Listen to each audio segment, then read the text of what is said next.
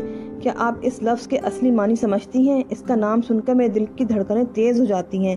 میں اس کے بغیر زندہ رہنا بالکل بیکار سمجھتی ہوں۔ ایلا گھبرا گئی، گویا اس نے کسی کو ذلیل کر دیا ہو۔ وہ اپنی بیٹی کے جذبات سے کھیلنا نہیں چاہتی تھی، اس کے آسان خطا ہو گئے۔ وہ اکثر اپنی بیٹی سے لڑ پڑتی تھی اور اسے الٹی سیدھی باتیں سنا کر رکھ دیتی تھی، مگر آج اسے ایسا محسوس ہو رہا تھا جیسے وہ کسی عام گھریلو معاملے پر نہیں بلکہ کسی خاص مسئلے پر اور کسی دوسرے سے بحث کر رہی ہے۔ موم، کیا آپ نے کبھی کسی سے محبت کی ہے؟ جینٹ نے ایک اور چھرا گھونپا۔ اس کی آواز میں دنیا بھر کا زہر گھلا ہوا تھا۔ کیا فضول باتیں کیے چلی جا رہی ہو؟ خواب دیکھنا چھوڑو اور حقیقت کی دنیا میں آ جاؤ۔ تم کچھ ضرورت سے زیادہ ہی آگے بڑھتی چلی جا رہی ہو۔ ایلا چھت کی طرف گھورنے لگی۔ اسے اپنے جذبات کے اظہار کے لیے درست الفاظ نہیں مل رہے تھے۔ ذرا اپنے آپ کو سنبھالیے، آپ کی طبیعت کچھ خراب لگ رہی ہے، ذرا دیر کے لیے رومانٹک ہو جانے میں کیا حرج ہے؟ جینٹ کی آواز میں ہلکی سی شکست خوردگی شامل تھی۔ واقعی اگر آدمی ایک ذرا سا خوشگوار انداز اختیار کر لے تو اس میں کیا حرج ہے؟ ایلا نے حیرت سے سوچا، جبکہ اس سے قبل وہ رومان پسندی کے الفاظ سے بھی پریشان ہو جاتی تھی۔ یہ سوال اس کے دماغ پر ہتھوڑے کی طرح برس رہا تھا۔ بہرحال اس نے اپنی بات جاری رکھی۔ کم آن ہنی، تم کس صدی میں رہ رہی ہو؟ ذرا اپنی عقل اور دماغ سے سوچو۔ عورتیں اس مرد سے شادی نہیں کرتی جن کی محبت میں وہ گرفتار ہو جاتی ہیں۔ جب وہ ذرا سنجیدگی سے اس معاملے پر سوچتی ہیں تو ان کو ایک ایسے آدمی کی تلاش ہوتی ہے جو ایک نفیس باپ اور وفادار شوہر ہو۔ محبت تو بس ایک وقتی جذبہ ہے جو تھوڑا سا خوش کر دینے کے لیے ہوتا ہے، وقت گزرنے کے ساتھ ساتھ یہ بھی ہوا ہو جاتا ہے۔ اپنی بات ختم کر کے ایلا نے اپنے شوہر کی طرف دیکھا۔ اس کے دونوں ہاتھ ایک دوسرے میں پیوست تھے اور وہ ایلا کی طرف یوں دیکھ رہا تھا جیسے اس نے عورت کو پہلے کبھی نہیں دیکھا۔ میں جان رہی ہوں کہ آپ ایسی باتیں کیوں کر رہی ہیں، جینٹ نے اپنا تبصرہ شروع کیا۔ آپ میری خوشیوں سے جلتی ہیں۔ آپ مجھے بھی ایک پسمردہ اور محروم قسم کی گھریلو عورت بنانا چاہتی ہیں۔ آپ مجھے اپنی طرح نامراد رکھنا چاہتی ہیں۔ ایلا کو عجیب سا لگ رہا تھا، اس کے پیٹ میں مرور اٹھ رہے تھے۔ ایک چٹان سی اس کے دل پر آ کر بیٹھ گئی تھی۔ کیا اس کی شادی شدہ زندگی ناکامی کا شکار تھی؟ کیا اس کے بچے بھی ایسا ہی سمجھتے ہیں؟ اس کے دوستوں اور پڑوسیوں کی کیا رائے ہے؟ وہ یہ سوچ کر گھبرانے لگی کہ کیا لوگ اسے رحم کی نگاہوں سے دیکھتے ہیں۔ یہ خیال بڑا ہی افسوسناک اور المناک تھا۔ چلو جلدی سے اپنی ماں سے معذرت کرو، ڈیوڈ نے جینٹ کو گھورتے ہوئے کہا۔ نہیں کوئی بات نہیں، ایلا نے افسردگی سے کہا۔ جینٹ نے اپنی ماں کی طرف چور نظروں سے دیکھا اور پھر اپنی کرسی سے پشت لگا کر آرام کرنے کے انداز میں بیٹھ گئی۔ چند لمحوں بعد اٹھی اور کچن سے باہر نکل گئی۔ 2 منٹ بعد اورلی اور آوی بھی اٹھے اور اپنی بہن کے پیچھے چل پڑے۔ شاید وہ بھی موجودہ گفتگو سے تنگ آ گئے تھے۔ ان کے بعد آنٹی ایسٹر نے بھی اپنی کرسی چھوڑ دی۔ وہ منہ میں کچھ بڑبڑا رہی تھی اور ساتھ ہی ساتھ چوئنگم بھی چباتی جا رہی تھی۔ ڈیوڈ اور ایلا اپنی جگہ پر بیٹھے رہے۔ دونوں کے درمیان ایک ناگوار سا کھچاؤ قائم رہا۔ ایلا کو کچھ عجیب سا احساس ہو رہا تھا اور وہ چاہتی تھی کہ اس صورتحال سے نکل آئے، حالانکہ دونوں اچھی طرح جانتے تھے کہ جینٹ یا کسی اور بچے سے مزید گفتگو نہیں کی جا سکتی۔ ڈیوڈ نے وہ کانٹا دوبارہ اٹھا لیا جسے وہ چند منٹ پہلے چھوڑ چکا تھا۔ چند لمحے اس سے کھلتا رہا اور پھر بول اٹھا۔ میں اس نتیجے پر پہنچا ہوں کہ کسی وجہ سے تم اس آدمی سے شادی نہیں کر سکی جس سے تم محبت کیا کرتی تھی، اور تمہیں غلط فہمی ہوئی ہے۔ میرا مطلب یہ ہرگز نہیں تھا۔ تو پھر تمہارا کیا مطلب تھا؟ ڈیوڈ نے کانٹے کے ساتھ کھیلتے ہوئے پوچھا۔ جب ہماری شادی ہوئی تھی تو میں یہ سوچ کر خوش تھا کہ تم مجھ سے محبت کرتی ہو۔ میں تمہاری ہی محبت میں گرفتار تھی، ایلا نے ڈیوڈ کو یقین دلاتے ہوئے کہا۔ میرا مطلب ہے ان دنوں۔ تو تم نے محبت کرنی کب چھوڑی؟ ڈیوڈ نے پوچھا۔ ایلا نے اپنے شوہر کی طرف سرزنش آمیز انداز میں دیکھا۔ اس کے چہرے پر اداسی اور افسوس کے ایسے تاثرات تھے جو پہلے کبھی کسی نے نہیں دیکھے تھے۔ کیا اس نے اپنے شوہر سے محبت کرنا چھوڑ دیا ہے؟ یہ ایک ایسا سوال تھا جو اس نے اپنے آپ سے پہلے کبھی نہیں پوچھا۔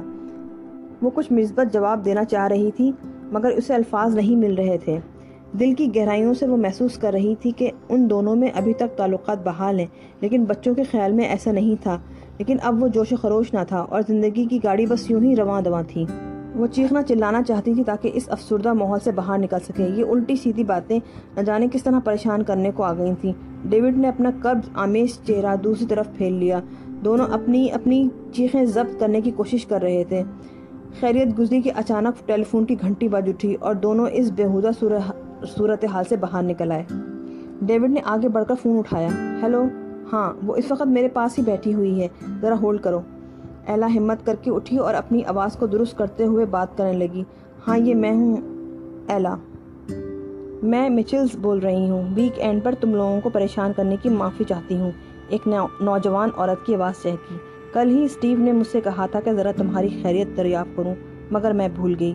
کیا اب تم مسودے پر کام کرنے کے لیے تیار ہو؟ اوہ، ایلا نے ایک ٹھنڈی سانس بھری۔ اب اسے یاد آیا کہ اب اسے ایک ذمہ داری نبھانی ہے۔ اس کی پہلی جاب جو ایک ادبی ایجنسی نے اس کے ذمہ لگائی تھی، اسے ایک ناول کا مسودہ پڑھنا تھا جو کہ کسی نامعلوم یورپین مصنف نے لکھا تھا۔ ایک جامع رپورٹ تیار کرنے کے لیے اسے فوراً دینا تھا۔ اس کو بتا دو کہ فکر کرنے کی ضرورت نہیں ہے، میں نے مسودے کا مطالعہ کرنا شروع کر دیا ہے، ایلا نے جواب دیا۔